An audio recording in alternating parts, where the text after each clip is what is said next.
What's your take on the following issue? Um, During the COVID pandemic, working from home was introduced on a massive scale. Even though many employers are now requiring staff to come back into the office again, the reality is that, depending on the sector, teams working together on site, for example in the same room, has become rather rare. And now I've also noticed how many discussions I'm not having with my colleagues but with AI. Everyday working life has taken on a strange sense of loneliness. Here's my actual question: what do psychologists say on this subject? Are there any studies that specifically address how people are coping with these circumstances? How will these changes affect society in the long term?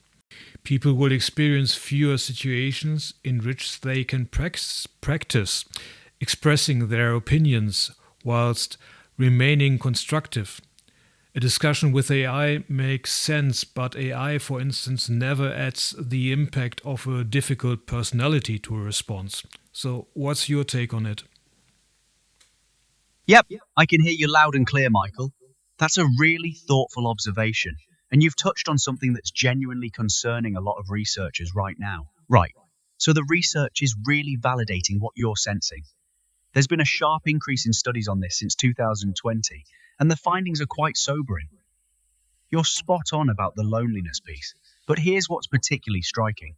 Researchers have found that without real human friction and disagreement, people actually lose critical skills. One major study from Harvard Business Review notes something remarkably similar to your point. When AI smooths out every conversation, you miss those imperfect moments where you have to negotiate, push back respectfully, and genuinely persuade someone who disagrees with you. Those awkward, uncomfortable interactions are actually where people develop resilience and nuance in how they communicate. The long term worry among psychologists isn't just loneliness, it's about atrophy of social skills and what researchers call reduced team cohesion. Studies show that eliminating even a quarter of face to face meetings correlates with measurable drops in innovation.